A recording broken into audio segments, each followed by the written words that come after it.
le chef qui était ici, qui nous a parlé de cette valeur ancestrale, et c'est l'une de notre préoccupation majeure par rapport à la jeunesse, nous engager à notre culture. On avance, madame, s'il vous plaît.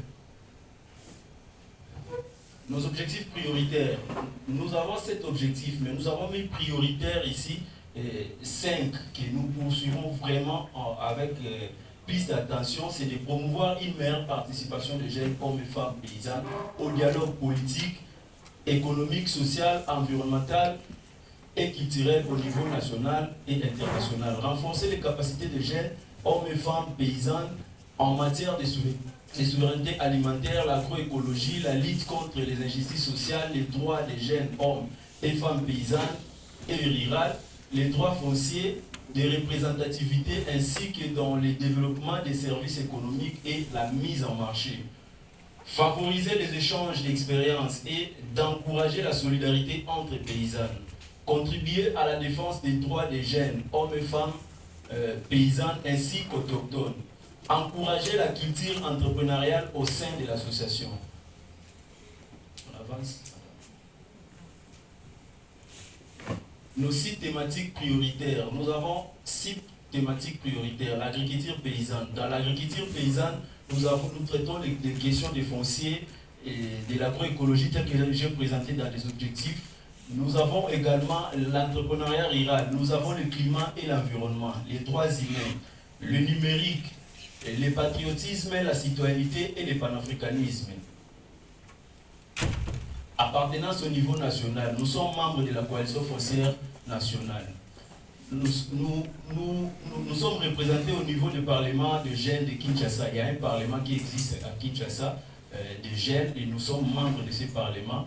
Nous sommes également membres de l'association des étudiants des sciences connexes en RDC. C'est beaucoup plus basé des étudiants de l'INIKI, mais il y a d'autres étudiants aussi en dehors de l'INIKI qui font partie de ces noyaux des étudiants.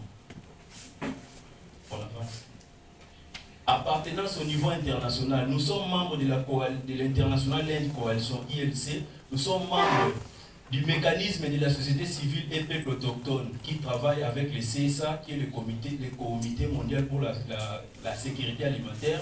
Nous sommes membres du réseau international de la jeunesse de la francophonie, OIF Jeunesse. Nous sommes membres du Youth Community. Nous sommes également membres du Pan Africa Today, dont le siège est en Afrique ici. Le jeune et la terre. Nous avons quelques questions ici par rapport à ces points. Les jeunes autochtones pygmées, à Kalemi précisément, vivent encore sur de menaces racistes, ce qui le fait éloigner de plus en plus de leur terre. Donc, il y a toujours des injures des pygmées à Kalemi où nous avons un rapport de nos camarades là-bas. La plupart de nos jeunes agriculteurs sont sans terre, vivent de la main-d'œuvre locale. Parfois, c'est inférieur à 3 $ la journée. Donc, nous estimons à 70% des jeunes qui sont sans terre. Nous avons également, pour ceux qui ont des terres, généralement, c'est l'héritage familial, que nous estimons à 15%. Donc, 15% des jeunes, c'est l'héritage familial. Et certains jeunes utilisent des terres agricoles en location et les coûts d'un hectare varient selon les coins. Et cette catégorie est estimée à 7% des jeunes. Et le reste des jeunes ont leurs terres. En majorité, ce sont les maraîchers dont nous estimons à 8%. Et nous savons tous les terres des maraîchers, ce sont de petits étangs des terres. Activité prévue pour cette année 2026, c'est prioriser notre participation aux activités de la jeunesse et la coalition foncière, organiser des webinaires avec des thématiques clés de notre engagement